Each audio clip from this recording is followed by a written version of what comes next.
금융증권 분야의 모피아 그리고 원전 마피아 다 들어보셨죠? 네, 이번에는 해수부와 마피아를 합친 해피아라는 용어가 나왔습니다.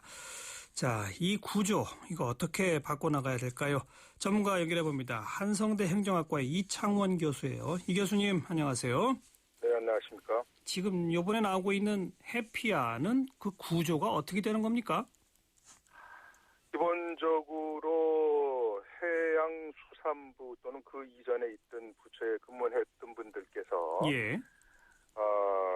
일종의 산하기관 또는 협회라든지 예.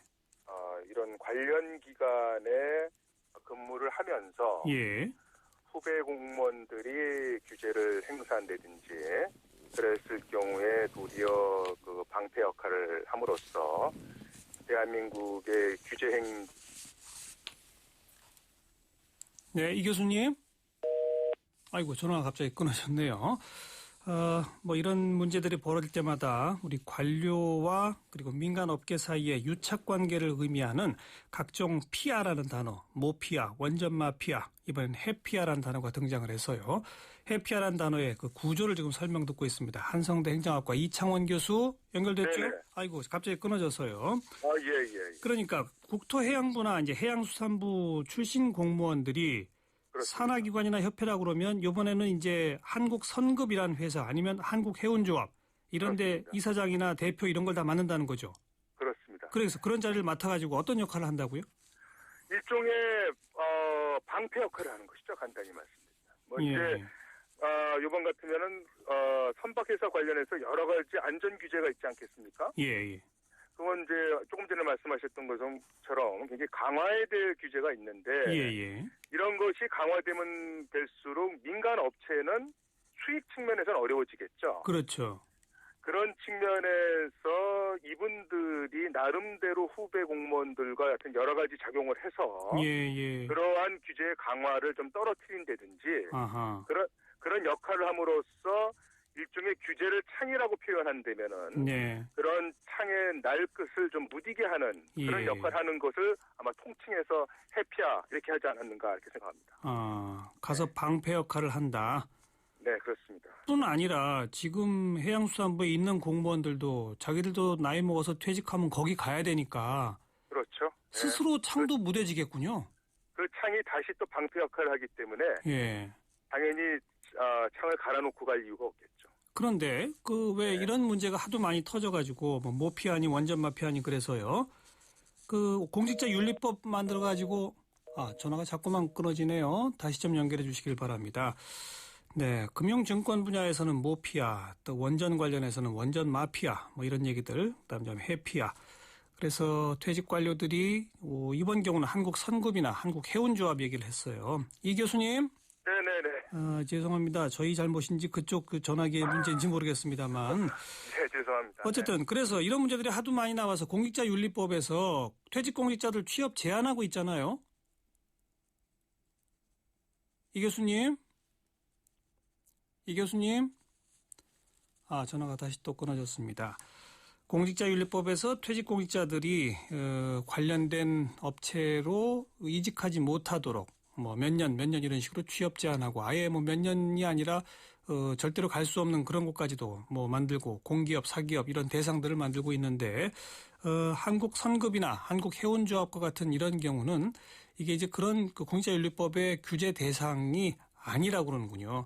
협회나 조합 이런 것은 현재로서는 취업 제한 그 대상이 되는 그런 막는 규정이 없다고 합니다. 그래서 한국해운조합의 이사장도 바로 이런 이제 부처 출신들이 되어 있고 이번에 보면 세월호 같은 경우에 뭐 출발하기 전이나 이럴 경우에 제대로 화물이 실렸는지 묶였는지 등등을 이렇게 검사하고 그런 역할들이 한국해운조합이나 한국선급 이런 곳에서 해야 하는데 바로 또 한국해운조합 같은 회사 이런 그 조합은 이런 선박 회사들이 함께 모여서 만든 선박 회사들의 일종의 조합입니다. 그러다 보니까 한국해운조합은 선박 회사들 이익단체인데 그 이익단체가 과연 제대로 된 검사를 할 수 있겠느냐 이런 얘기도 나왔었고요. 이번엔 끊겨지지 않길 바라면서 이 교수님. 네, 이창원입니다. 그 한국해운조합이 예. 선박 회사들의 이익단체란 말씀까지 제가 좀 드렸는데 예. 그 이익단체가 그 선박회사의 안전을 점검한다. 우선 이거부터가 문제 아닌가요? 즉 규제 대상이 예. 도리어 규제의 권한을 행사하는 것이죠. 그렇죠, 그렇죠. 네. 규제 대상이 될 선박회사 스스로가 규제 권한을 행사한다. 그죠? 그래서 우리가 보통 그거를 셀프 규제라고 합니다. 셀프. 셀프 규제. 예, 예. 그리고 그런 셀프 규제를 하는 한국해운조합의 최고 책임자나 이런 데는 퇴직 관료가 온다. 해수부 분들이 많이 와 있죠.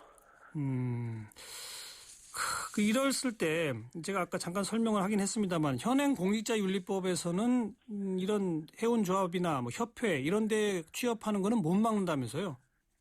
아, 그게 어떻게 돼 있냐면요. 예. 민간 기업에 취업하는 거는 막고 있어요. 예, 예. 그런데 정부나 지자체의 업무를 위탁하는 예.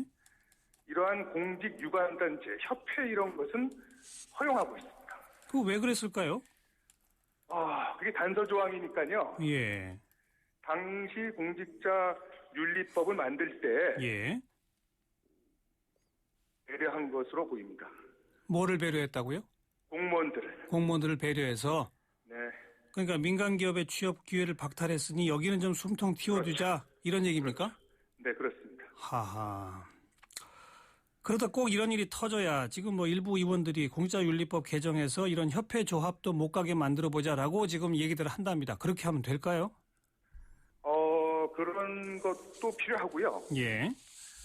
또 한 가지는 뭐냐면은 아무리 밀접한 업무를 수행하고 있다 하더라도요. 예. 공직자윤리위원회가 예. 승인해주면은 또한 취업이 가능합니다, 지금. 아, 그래요? 네. 예. 그렇기 때문에 예. 지금 법 개정에서 그 지자체 업무를 위탁하는 공직유관단체 조항을 삭제하는 것뿐만 아니라 예. 공직자윤리위원회가 승인해주면 되는 이런 조항도 역시 즉 많은 단서 조항을 좀 정리할 때가 된 것으로 알겠습니다. 보입니다. 이런 예외 조항, 단서 조항도 다시 정리해야 된다. 그렇습니다. 그리고서는 안전점검 같은 거는 전문가들이 할 수 있도록 하는 그런 규정도 필요할 것 같지 않습니까?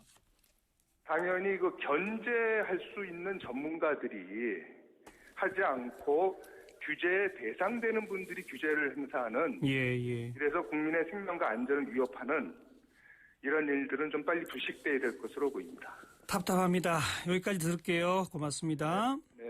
한성대 행정학과 이창원 교수였습니다.